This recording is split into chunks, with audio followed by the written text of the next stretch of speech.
Hello बच्चों, कैसे हो आप सभी लोग। मैं हूं आपका अपना दोस्त यूनुस और इस चैनल में आप सभी का तहे दिल से स्वागत है।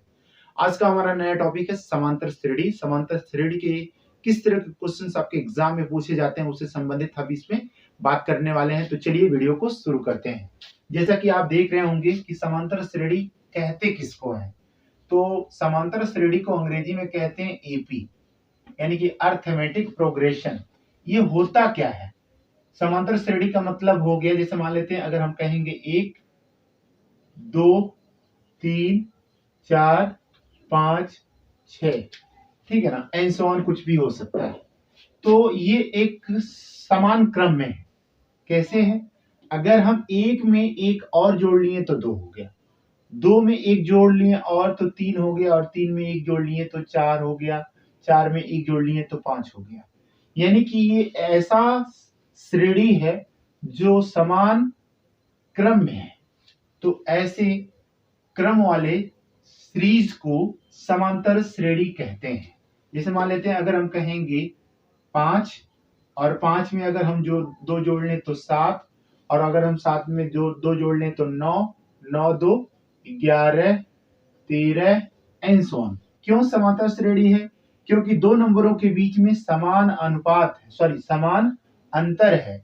समान अंतर होने की वजह से इसे हम समांतर श्रेणी कहते हैं। समान अंतर का मतलब इन दोनों में कितने का अंतर है? 2 का। इन दोनों में कितने का अंतर है? 2 का। 2 का यानी बार बार 2 का।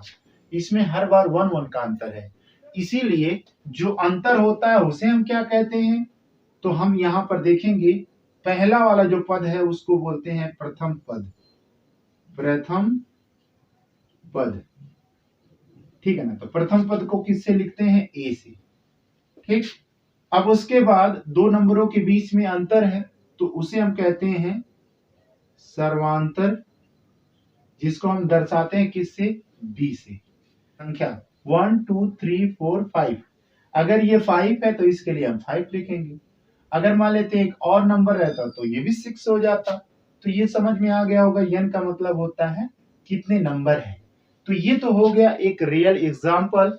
उसके लिए हम यहाँ पर देखेंगे कि इसे दर्शाते कैसे हैं एपी को। तो एपी को दर्शाने के लिए हम यहाँ पे जानेंगे कि पहले पद को क्या कहते हैं? ए।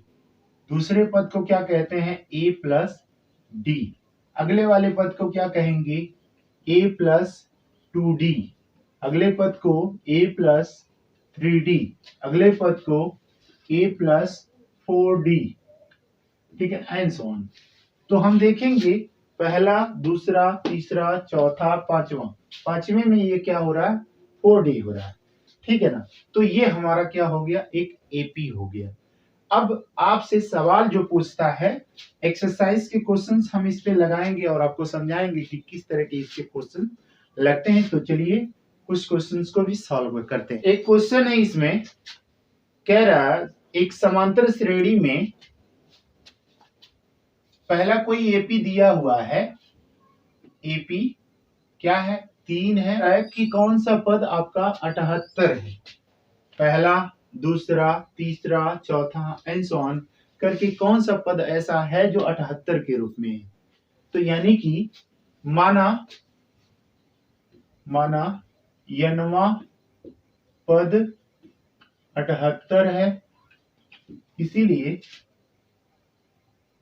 a plus n minus 1 into D is equal to 78, क्योंकि 18 हमें 78 पद पर ये है, ठीक है ना सर। 78 ये जो किसी पद पर है, तो हम यहाँ पर देखेंगे, तो यहाँ पर देखेंगे कि जो यनवा पद ही क्या है? 78 है। तो ए के जगह पे हम देखेंगे क्या दिया हुआ है? 3। n का मान कितना है? नहीं पता, यही तो पता करना है। अच्छा, डी का मान कितना है? इन दोनों में अंतर कितने का है? 5 का है, ठीक है ना। क्योंकि 3 में 5 जोड़ेंगे 8, 8 में 5 जोड़ेंगे 13, 13 में 5 जोड़ेंगे 18। बार बार कितने का अंतर आ रहा है? 5 का। तो ये हो जाएगा 78। अब इसको उधर ट्रांसफर कर दिया जाए तो n माइनस 1 इंटू 5, तो इज इक्वल टू कितना हो जाएगा? 75, क्योंकि ये 3 निकल गया तो 75 हो गया। तो ये इससे काट सकते हैं। 5 एकम 5, 5 पचे 25, तो ये आपका हो गया 5 एकम 5 5 25 25, तो n minus 1 is equal to 15, तो n बराबर कितना हो जाएगा 16, यानी कि ये आपका 16वां पद क्या होगा, आपका 78 होगा। अतः हम कह सकते हैं, अतः 16वां पद 78 होगा। ऐसे सवाल को लगाएंगे। पांचवे का एक क्वेश्चन है 2 5, तो इसमें इस बार क्या पूछा है, 50वां पद क्या होगा। ठीक है ना, तो ये 50वां, वहां का मतलब ये हो गया यनवा, ठीक है ना। तो ये आप हम देखेंगे, क्योंकि ए बराबर क्या दिया हुआ है 2, अच्छा डी बराबर कितना दिया है 5 में से 2 निकाल लो तो कितना बचेगा 3, अच्छा n बराबर कितना दे दिया है, n बराबर दे दिया है 50, अतः nवां पद बराबर होता है a plus n minus 1 into D, ठीक है। तो हम यहाँ पर देखेंगे 50वां पद क्या होगा, यानी a 50 बराबर क्या होगा a प्लस, अगर 50 है तो 49 डी कह सकते हैं, क्योंकि 1 माइनस यानी 15 में से 1 निकल जाएगा तो कितना होगा 49 इंटू डी। तो हम यहाँ पर देखेंगे ए की जगह कितना है 2, और 49 इंटू डी की जगह कितना है 3 है, ठीक। तो आप देखेंगे 2 प्लस आपका 50 एकम 50 50 दूना 100 और 50 तिया 150, तो 150 में से 3 निकाल लेंगे तो 147 हो जाएगा। तो हम इसको दोनों को जोड़ लें तो कितना हो जाएगा 7 और 2 9 4 1, ठीक है ना। तो इस तरह से हमारा आंसर हो गया 149, ठीक है। ऐसे ही हम सवाल लगाएंगे, तो इसमें और भी क्वेश्चंस ऐसे ही लगे हुए हैं, ठीक है। अब चलिए एक आध क्वेश्चन और थोड़ा सा इबारती वाला क्वेश्चन को बता दें आपको। आपको ये स्क्रीन बोर्ड पर क्वेश्चन दिखलाई दे रहा होगा, उस समांतर श्रेणी का 31वां पद ज्ञात कीजिए जिसका 11वां पद लिखेंगे, चूंकि दिया है, क्या दिया है भाई, A11 इज इक्वल टू 38, तो A11 को ही हम लिख सकते हैं, A11 को हम लिख सकते हैं A प्लस 10D। तो हम देखेंगे यहाँ 11 कहते हैं तो 11 का मतलब हो गया A प्लस 10D बराबर 38। तो हम देखेंगे कि ये एक इक्वेशन बन गया, इसको इक्वेशन मान लीजिए।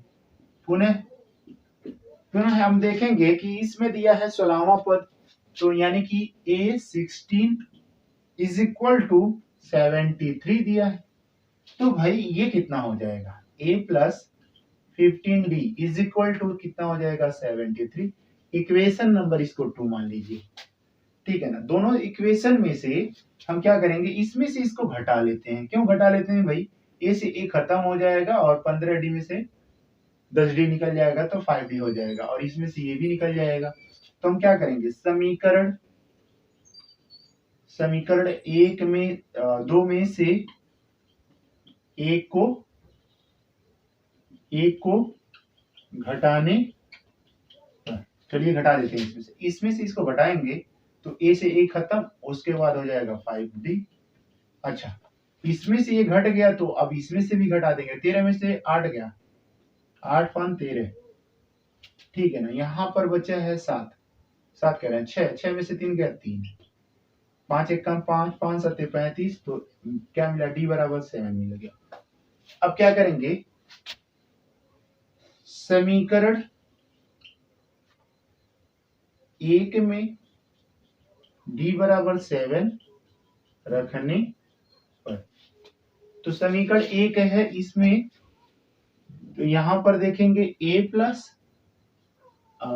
10D इज इक्वल टू 38, तो हम क्या कर लेते हैं d बराबर 70 रख देते हैं, तो क्या हो जाएगा 38 माइनस 10 सत्ते 70, 6 में से 3 गया 3 32, ठीक है ना। लेकिन ये क्या होगा माइनस में होगा। ठीक, अब क्या कह रहा है, कह रहा है कि 31वां पद क्या होगा। अतः A31 is equal to A plus 30D। ठीक है ना, A की जगह क्या रखेंगे 32 और D की जगह क्या रखेंगे 30 गुणे 60, तो -32 प्लस 7 21 210। अब क्या करेंगे, इसमें से इसको घटा लेंगे, 3 गया 7 और आपका हो गया 178। ठीक है ना, ये आपका आंसर हो गया। ऐसे सवाल लगेगा। ठीक है ना, कैसा लगा वीडियो आपको? Thank you so much, bye bye.